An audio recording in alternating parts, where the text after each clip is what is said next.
Hello, good morning. This is Coach Mix Jose. Welcome sa ating closing training. Dito matututunan nyo kung paano nyo i-close ang inyong mga guests. Let's get started.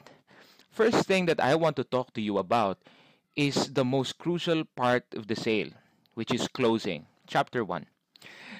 Remember guys, itong closing, this happens at the end of your presentation pagkatapos mong i-explain lahat ng products, ang buong Usana opportunity. This is the time that you say, tara na, let's start. Usually, this is the small bump in the road. Dito ka medyo hindi komportable, dito medyo kinakabahan yung ibang mga bagong distributors because this is the time that they would know if their guests will join or not. Pero take note, in doing the closing, one needs to be planned well in advance itong closing technique mo, no? And practiced a few times. So, kailangan, bago ka mag-close, you have to plan it. Kailangan alam mo kung ano yung gusto ng client mo. Okay, one of the reasons why many new distributors are not able to close the sale, it's because they don't know what their clients want. So dito sa closing, you have to plan it. But remember, itong closing natin, as much as possible, we try to be smooth. Okay, the process must be smooth and painless for you and the client. Pero kasi, syempre, there's pressure for you. Mararamdaman mo yan kasi isipin mo, nako, makuklose ko ba to or hindi. To some distributors or to some people na natural na sa kanilang magbenta, they won't feel it. Pero sa mga bago, minsan mararamdaman nyo yan. So that's why we need to prepare and you need to anticipate. Ang nararamdaman natin na pressure dito sa ating dibdib, and usually parang yung iba is kinakabahan, nagpapawis, nagbabasa ang kamay. Ang tawag dyan is acute stress response. It is as if you expect that there's a saber-toothed tiger in front of you about to eat you. Okay? Etong feeling na to, this is natural. Usually we feel it during times when we have to speak on stage or meron tayong big revelation or promotion na hinahabol as kinakabahan ka. Acute stress response is natural, but you have to take note that this stress response, this came from our ancestors, nung tayo yung mga nasa Stone Age pa, wherein it is a survival mechanism to prevent you from dying. Okay? Once you see that saber-toothed tiger in front of you, your body starts to react in a way na hindi mo na kailangan masyado mag-isip. Your muscle tense, your heart beats faster to provide more oxygen for you to run. Okay? It's a survival mechanism. But if you think about it, nowadays, it has no use. Na lumiliit ang ating thinking capability because of this acute stress response. The technique to remove it is to realize that it's not true.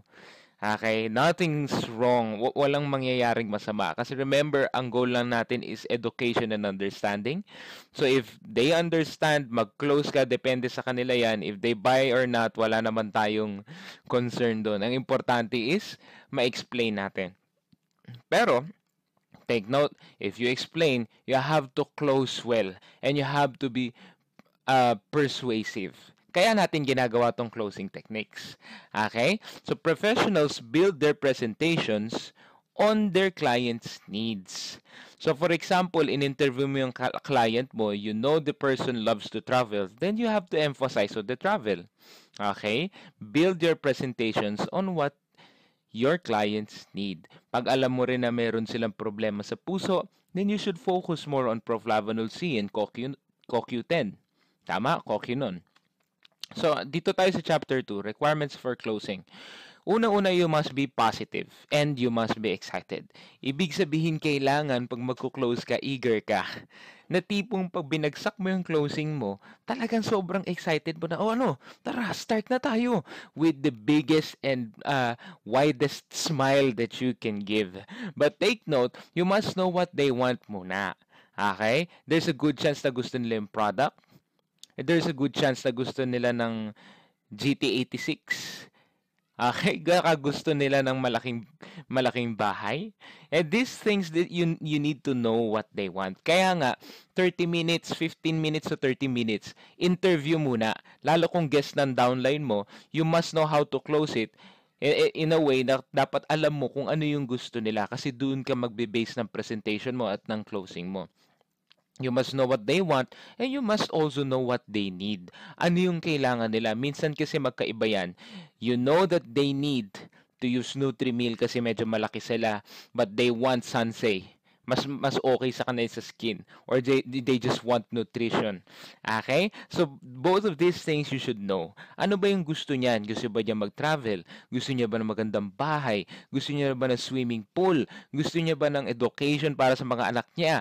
These are the things that you need to know when facing a client. Kasi diyan tayo magko-close. You'll understand this more later on.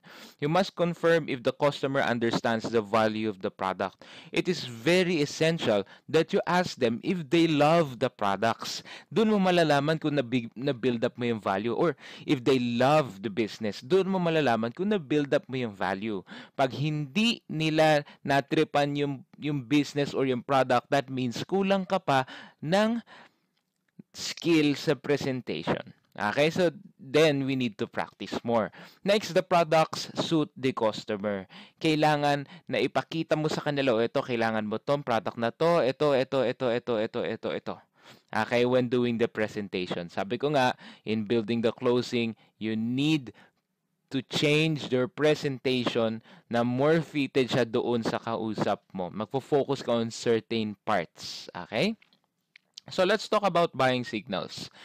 Paano mo ba malalaman na ang customer mo gusto nang bumili? Okay? When you're closing for products, kung nga rin nagbebenta ka lang ng products, if you notice your customer talk faster, mas mabilis siya magsalita, ibig sabihin yan, kung nga rin biglang bumilis, no? Parang okay yan ah. Magkano ba yan? Yan, that's a good buying signal. You can then start closing.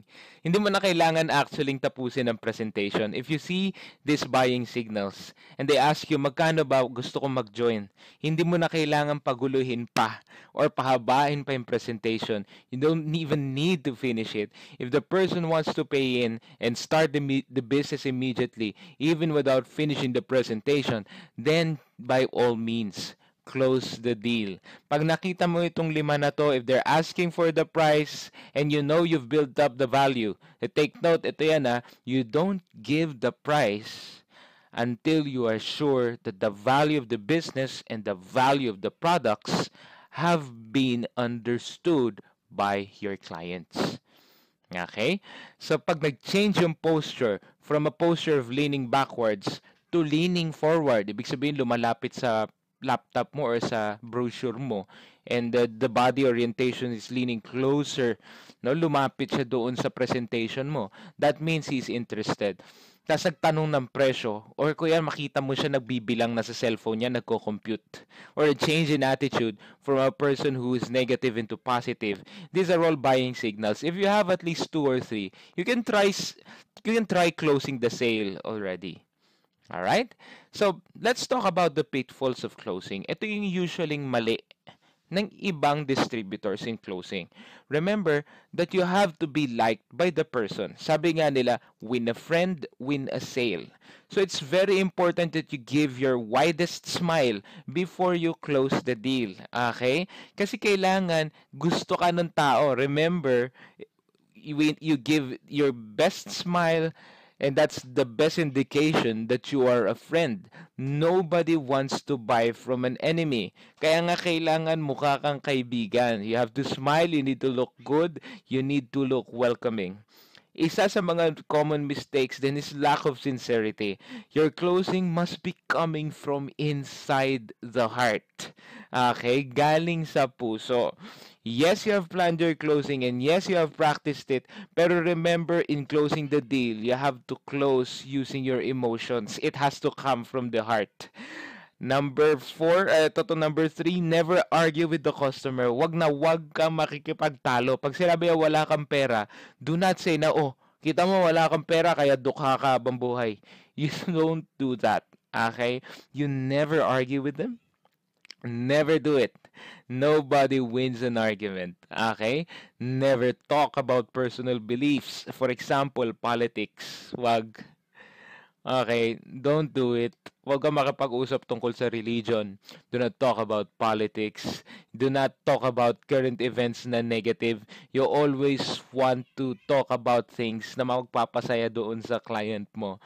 And lastly, too few attempts. Remember, an average sale takes 5 closing attempts.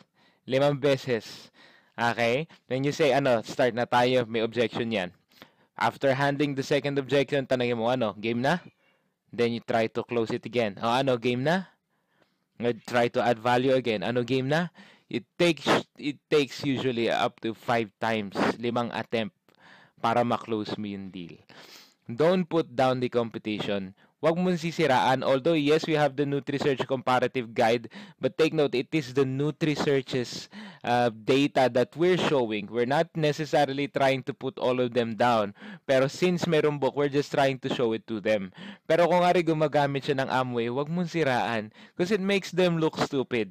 For example, gumagamit sila ng Amway. Sabi mo, kita mo, ginagamit mo yung Amway, pangit-pangit to. You don't do it.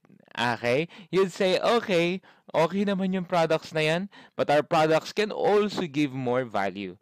Pwede yung ganon. Okay? Don't oversell. Huwag mo sabihin na lilipad siya pag gumamit siya ng essentials or gagaling yung cancer niya. Don't make promises you can keep. Huwag mo sabihin na, ibibenta ko yung products mo para mas mabilis. You don't do that, okay? Unless you're planning to keep it. In general naman, hindi rin naman natin yun i-recommend na ibenta mo yung products ng distributors mo. Don't make promises you can keep. Negative assumption that the client won't buy. Yung ibang tao kasi, umpisa pala ng presentation, iniisip na, naku, hindi naman bibili to. You don't do that, okay? Always be positive that the person will be helped by you sana in some way. Always be excited that the friend that you're talking to is a potential business partner, if not now, maybe in the future. Okay? So, never give this negative assumption. Kailangan sa isip mo, if she understands or he understands the value, definitely he will buy. So, kailangan excited ka na. Umpisa pa lang kasi alam mo, buyer to eh. Kung hindi man ngayon, sigurado tayo in the future, bibili yan. Okay? Next is lack of enthusiasm. Sabi ko nga, kailangan excited ka and you have to be, kasi itong yung last part na yan, that is the most profitable part of the presentation. So that's why you have to be really, really, really excited. Pero to take note ha, this is my number 1 tip in closing, let go of the outcome. Kalimutan mo na outcome. Doesn't matter kung bibili sila or not. Doesn't matter kung magkakaroon ka ng new business partner, importante lang ma-close mo ng tama and that's good enough for us. Okay? So, eto na. Binigyan ko lang kayo ng onting tips on the last few chapters. Let's talk about how to really close the sale. Paano ba namin ginagawa? Right after the presentation, right after the comp plan, what we do is yung positive, negative close. Okay? And it usually takes etong tatlong closing na yan sabay-sabay. And that's why I love this positive, negative approach. Actually, ang tawag dyan is yung Ben Franklin approach. This is one of the most powerful approaches and closing techniques that I've ever done. Sa lahat ng presentation ko, ito lang yung ginagawa namin and sobrang dami naming na-close. Okay?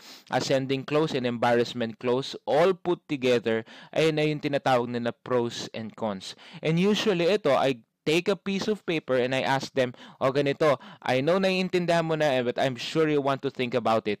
Sige, okay lang, isulat natin sa papel, okay, kung ano yung mga positives and negatives na nakita natin sa iyo sana. Now, your job is to put all the positives, especially kung ano yung gusto ng client mo, isulat mo lahat sa positive.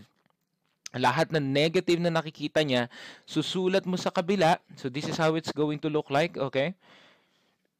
Yan. Lahat ng negative sa kanan, lahat ng positive sa kaliwa. Okay? So before I start into this, definitely pag naglagay ka ng mga bullets dito sa negative, merong mga objections yan. So let's talk about handling objections. Sabi ko nga, you never argue with your client. Never say he is wrong. Just tell them how you see the situation. For example, sinabi niya, wala akong pera. Huwag mo aawayin. Huwag mo sabihin, ako, mali ka. Hindi wala kang pera. It's just, wala ka kasing diskarte. Hindi ganun. Okay? Never say he is wrong. Never argue with him. Use feel, felt, found. Ganito yan. I understand how you feel. Pag for example, sinabi niya, oh, wala akong pera. Sorry, gusto ko sana pero wala akong pera. Sabi mo, I understand what you feel. And I felt the same way. But I found out na mas kailangan pala to para magkaroon ako ng pera. Okay? Also, in handling objections, understand that the client has his own concerns. Okay? Objections will always be there. So, hindi natin maiiwasan na meron silang something na concern na baka sabihin nila wala akong oras. Ganun talaga. If the client does not have any objection, that means he is not interested. Tandaan niyo yan. So, natural yan na meron silang objections. Matuwa ka pag may objections because that means he's thinking of starting it. It's just that meron siyang mga concerns na hindi mo pa nasagot. Okay? So, let's talk about, balik ako dun sa next slide. Let's talk about dito sa yan, dito sa ating list. I start this, kumukuha ko ng papel or nilalagay ko sa laptop ko, I write Usana on top, tapos nilalagay ko lahat ng positives na nakikita ko and the negatives dito sa kanan.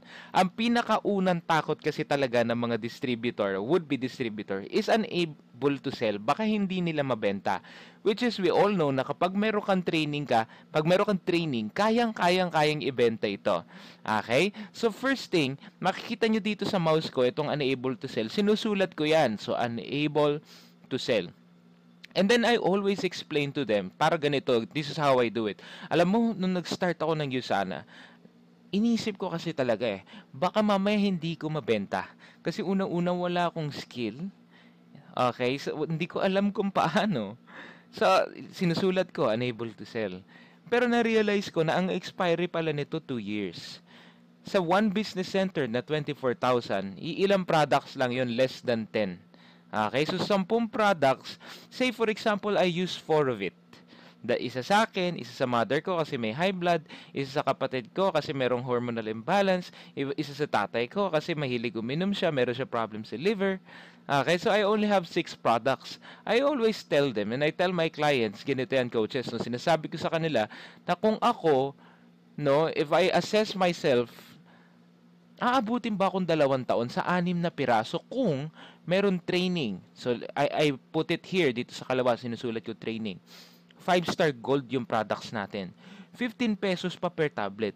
May magtuturo pa sa akin, coach. Tapos meron pang Team Extreme na tutulong sa akin to train me in doing all of this.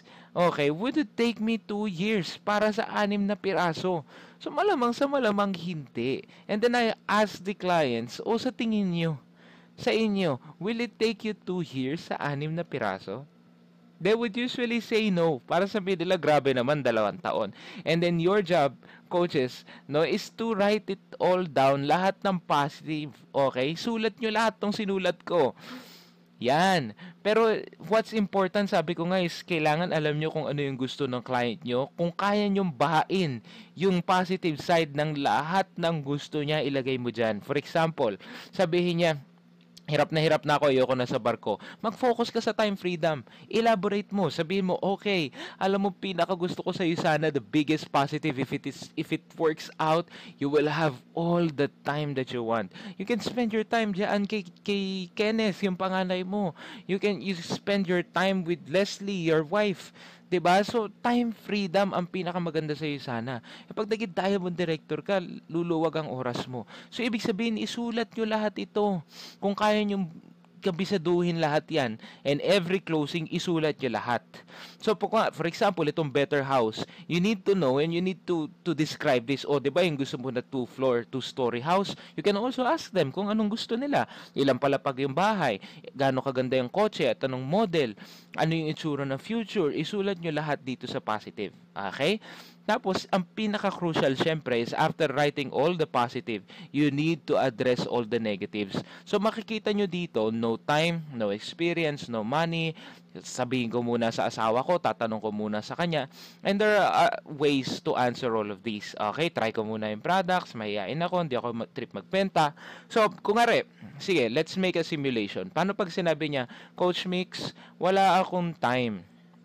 Sorry, I want to do it pero wala akong time. So, how would you answer? Remember, sabi ko nga parating feel, felt, found. Okay? I understand how you feel. I felt the same way. But I found out, nasabi ko nga kahit wala akong oras, kasi syempre babarko ako eh, sinisig ko paano ko isisingit. Pero ayun nga yung point eh. Kailangan kong gawin to para magka-oras ako. At the same time, pwede rin siyang gawing part-time. Okay, ang dami ko nga time manood ng TV, time mag-Facebook, time makinig ng radyo, time na, alam mo yun, pig lunchtime upo lang nakatunganga. Sa totoo lang, there's always time. And time spent wisely, syempre, na magbibigay sa atin ng lahat ng positives na linista ko dito sa kaliwa. So that's how I usually say it. Okay? O pare, naintindihan ko yung concern mo, wala kang oras. Tama yan. Tama yan kasi lalo sa panahon ngayon, busy-busy tayo, di ba? I understand how you feel. Actually, ganyan din yung naisip ko. Ang problema lang, parehas tayo na naisip. Ang problema lang, I found out na kaya ko pala siya kailangan gawin. At saka pwede naman siyang part-time eh. Can you imagine yourself, di ba, na laging warang oras for 10, 15, 20, 30 years na nagtatrabaho tayo pa ulit-ulit. Parating walang oras to do what we really want. Kaya ko nga to ginagawa is just to give more time. Pag sinabi naman no experience, dito tayo sa next. Sabi niya, hindi ko linya, hindi ako marunong. Ganun na naman. Paano mo sabihin, oy pare, naiintindihan ko, tama. That's a really, really good concern. Lalo sa akin, I felt the same way when I was starting dahil syempre wala naman nagsisimulang magaling sa sana. Pero I realized na sabi ko nga, o nga no, kaya ko pala siya kailangan simulan is para gumaling ako. Wala naman nagsisimula ng magaling kagad. Sabi nga, you don't need to be great to start. You need to start to be great. So, parang ganito. Sa isang bata, no, wala namang bata siguro na pagkapanganak, magaling na kagad mag-basketball. He needs to practice first. Kailangan niya muna mag-dribble and understand how the game works. Tapos siya gagaling. So, para sa akin, hindi ko rin naman linya yung pagbabarko or whatever your profession is. No, hindi naman natin talaga linya yan. Linya lang natin kasi sa tingin natin may pera. So, ganito rin dito. Okay, yes, you have no experience. Wala tayong alam. Pero ayun nga, kumbaga, nobody starts great. Walang magaling kagad sa iyo sana. Next concern, walang pera. O pare, I understand how you feel. Alam nyo, majority ng USANA distributors talaga, walang pera nagsimula. Which is true, by the way. Karamihan talaga na nag-USANA, ginagawan lang ng paraan. So sabihin mo sa kanya, alam mo, naiintindihan ko yan. Actually, ayan din yung concern ng maraming USANA distributors. Pero, remember, karamihan ng mga gold directors, ruby directors, and diamond directors, they started nung nakita nila yung USANA, ginawa nilang paraan. Kasi yung mga nakakagawa ng paraan, ayun yung usually yung mayaman. Yung may pera na kagad, alam mo minsan kasi since ang dami ng pera, hindi na nila vina-value. Pero marami dito katulad ko, nag-start ako, wala akong pera, vinalue ko talaga kasi ginawan ko ng paraan. Okay? So, I understand na wala kang pera ngayon, pero remember, ang USANA, hindi siya problema sa pera, solusyon sa pera. Kaya natin to gagawin para mas marami tayo pera pare. O imagine mo 5 years from na maging diamond ka, 'di ba? May problema ka pala sa pera. Wala na. 'Di ba? Kaya nga natin 'to gagawin eh. If it can provide you an additional 10,000 to 20,000 a week, malaking bagay na 'yon. It's a chicken and egg cycle. Isipin mo sabihin mo wala akong pera kaya hindi ko masimulan. Kaya nga wala tayong pera kasi wala tayong ekstrang pinagkakakitaan. Okay? So, kung for example, sabihin mo na meron ka ng 500,000 sa bangko mo, then maybe you don't need to do this anymore kasi ang dami mo ng pera. Pero if you think you still have no money, that's precisely the reason why we need to start it. Okay? So, ganun ko yun kina-close. Next, we'll ask my wife or my husband. So, sabihin mo, actually, oo, pare, naiintindihan ko yan kasi karamihan talaga, syempre, kailangan, di ba, i-mention mo sa asawa mo. Pero, alam mo what I realized? Kasi karamihan dito, no, if you ask yourself 10 hours ago, kung hapon, kung linapitan kita na, o ano pare, tara, benta tayong gamot, yayaman tayo dito, what would you feel? Most probably, sabi mo, ayoko nga, ano alam ko sa gamot. So now, you're considering it kasi nakita mo na kung ano yung mga positive about this business and these products, kung gaano siya kaganda. So for example, lalapit ka sa asawa mo tapos sabihin mo, Han, tara, yayaman na tayo, magbenta tayo ng gamot. Most probably, hindi niya rin siya maiintindihan at ma-appreciate. Okay, so sa akin, nung nagsimula ako ng Usana, iniisip ko, ano kaya, tanong ko kaya muna sa mother ko, sa, ano, pero I realized na hindi naman nila nakita kung ano yung nakita ko. I will not base my future, okay, or rely on my future sa mangyayari sa akin, sa mga success na makukuha ko. Hindi ko pwedeng i-rely yun sa tao na hindi naman nakita kung ano yung nakita ko. If they saw it and then they understand, doon pa lang ako makakapagtanong. 'Di ba? So, kung i-mention mo to, do anticipate na hindi nila maiintindihan. Huwag ka lang magalit sa kanila, but anticipate na talagang hindi nila maiintindihan kasi hindi naman nila nakita. What you can do is pwede mong dalhin yan sa office, pero hindi ko alam kung mapapapunta mo siya doon. Pero my suggestion is, especially sa akin nung nakita ko yun sana, ayoko na bang ibase yung future ko, yung decision ko sa taong hindi naman nakita. So that's how I answer it. Next, try ko muna yung product. So pare, naiintindihan ko yan. Actually, I felt the same way. Pero alam mo, sa products na to, almost 100% satisfaction guarantee. You'll just be, na-realize ko na, yes, pwede ko namang i-testing. Pero remember, pag ito pangit pa, hindi na lang ako gagamit. Kasi according to Nutri-Search, ito pinakamaganda sa lahat eh. So, kung itatry ko yung products, sobrang taas ng chance na magugustuhan ko din naman. Ang hinahabolan natin dito kasi is for example, 1 month, 2 months, or 3 months na gumamit ka muna, ang dami nang pumasok sa team ko. Sayang. Okay, but remember, when saying this, kailangan hindi ka negative ha. Kailangan positive ka and hindi ka nag-argue. Next, mahihain ako. Para naiintindihan ko, maraming nagsimula din na mahihain sa sana. Pero alam mo, lahat na ng klase ng tao dito, nakita na namin. May mga mahihain, meron pang ang pipe na kapag kumikita sa sana eh. Okay? So, parang dun ko na-realize na oo nga no, kahit mahihain ako, lahat naman yan nade-develop. Para sa trabaho na parang hindi naman tayo marunong, pero eventually, natutunan natin. 'Di ba? Nawala yung sa characteristics natin nagbago. Ganun din sa iyo sana. 'Di ba? Di bali ng makapalang muka, makapal naman ang bulsa. So yung mahihain ako, parang dami na ditong mahihain pero kumikita. What you can do, coaches, i-introduce nyo siya sa kilala nyo mahiyain. Okay? Tapos yung mahiyain na yun, pakilala mo, and you tell them na, eto, si coach ka mahiyain before pero yumaman. Alright? Di ko trip magbenta. Sinabi hindi ako marunong magbenta, hindi ko trip yan. So what you can say is, pare, actually naiintindihan ko yan, blah blah blah blah blah blah. Actually sa akin nga, nung bata ako, iisip ko magiging scientist ako. Never would have imagined. Kasi pag sinabi salesman, naiisip ko sa SM, alam mo, para ma-pride ako. Sabi ko, magbebenta. Pero doon ko na-realize na ang pinakamayayaman pala, pinaka-successful talaga sa buhay when it comes to financial, is mga nagbebenta.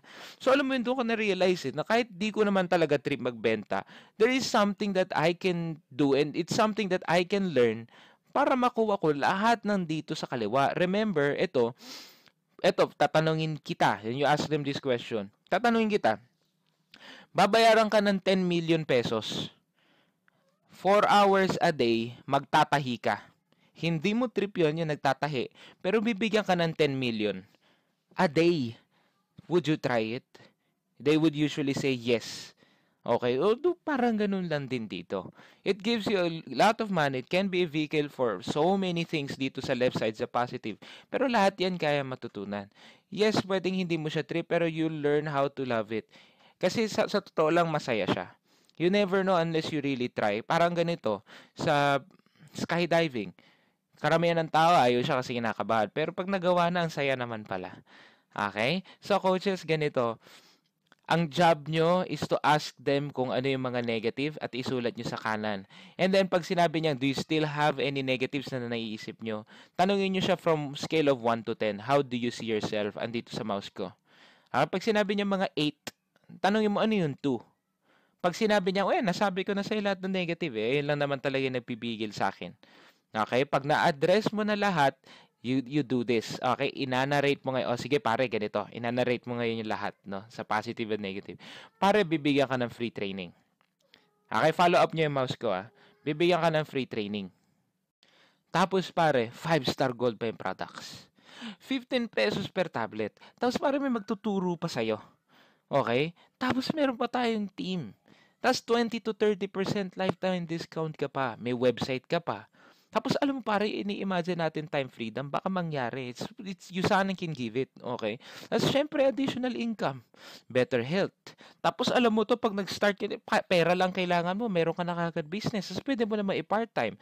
Tapos pare, when you start it, you have free office to use. Meron kang state-of-the-art na manufacturing facility na magpo-produce ng products mo. You have better performance sa work mo dahil healthy ka at nakakagamit ka ng products. Tapos pare, liit-liit lang ng puhunan. And what if it works out? Pares maging diamond ka. Yung hammer mo, yung sports car mo na pinapangarap mo.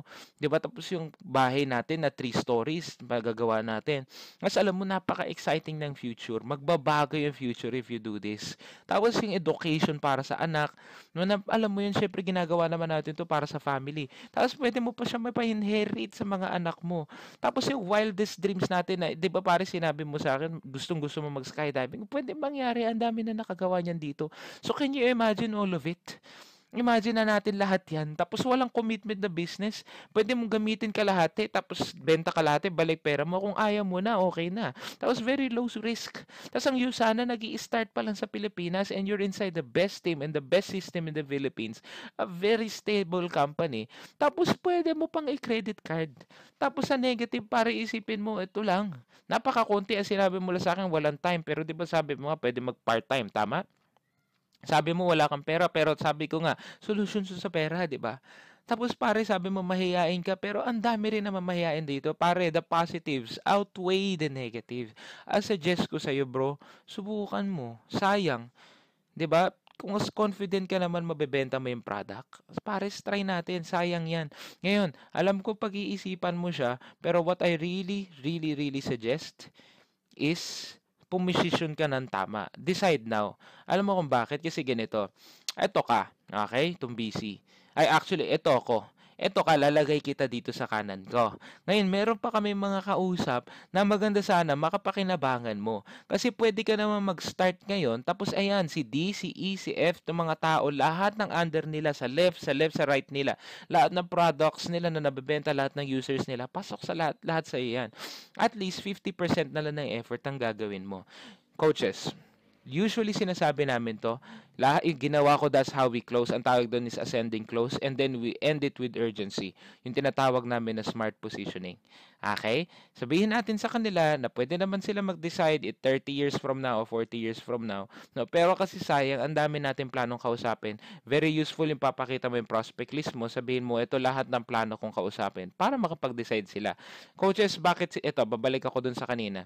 Why do I say na use urgency? Give no pressure but use urgency. Kasi maraming tao gusto naman, kaso procrastinator. Okay, sabihin, but ayoko na lang ngayon, next year na lang. So, if you use urgency, at least matatanggal mo yung factor na yun. Kasi totoo naman if they can start it earlier, ang laki na may tutulong sa kanila, they can change their lives. Pero, kasi ang Pilipino, lalo pag tinamaan ng procrastination, sabi nila bukas-bukas hanggat makalimutan na. So, use urgency. Okay? Yan. Positioning is very important. I-mention nyo lang sa kanila. Alright? So, ganun lang. Kumuha ka papel, isulat mo lahat yan. Bawat sulat ng bullet, pag sinabi natin, sinabi mo, website, online, isulat mo, explain mo. Tapos pa-imagine mo sa kanya na, kita mo, may website ka na. Bawat bullet, i-explain mo sa kanila at papa-imagine mo. Okay? Tapos kailangan ma-address mo lahat ng negative. Tapos, lagi mo lang sabihin, pare, start na tayo? Cash or credit card? Okay, that's the best way to actually close it. Pagkatapos na lahat, sabi mo, pare, cash or credit card? Pag sinabi niyang credit card, sige, tara, start na natin, pre. Pag sinabi niya, sandali, pare, pag-iisipan ko pa. Then you go back sa handling objection. Sabi mo, ano pa yung iniisip mo ba, pre? Hindi, actually, pare, sa totoo kasi wala akong pera. Ganun lang. Tapos, sagot ka na naman. Pag nasagot mo, tapos nabigyan mo na naman ng value yung business at naintindihan niya na naman, sabi mo, pare, tara. Ano ka ba? Cash or credit card? Ano bang gusto mo? 3 business center or 1 business center? Okay? So pag naging okay na sa kanya, isulat mo na tapos close mo na kagad. Remember, it takes an average of 5 closing attempts bago ma-close yan. And you have to address bawat closing attempt at mag-no siya, ibig sabihin meron ka pang concern na hindi nasagot. Okay? Pero after 5 attempts, tapos talagang ayaw, then just give them time. Sabihin mo, okay, sige, alam ko pag-isipan mo pa, pag-isipan mo bukas, pero ganito, this is usually how I say it. Para ganito, ite-text kita. Okay, I will text you tapos sabihin mo sa akin, okay lang naman kahit anong decision mo, pero just text me pag ah, kasi may mga kausap ako bukas para lang alam ko kung ipapasok ko na sila or hindi. Okay, so ite-text kita tomorrow to confirm ngayon. Pag sabihin mo man na para hindi pa talaga para sa akin, okay lang, wala naman problema. Pero just let me know para alam ko. So ganun lang. That ends our closing training. I hope you learned. You can practice it with me or practice it with your coach and see if you're able to do it properly. Okay? Thank you for taking this time. I hope you learned a lot and I will see you later.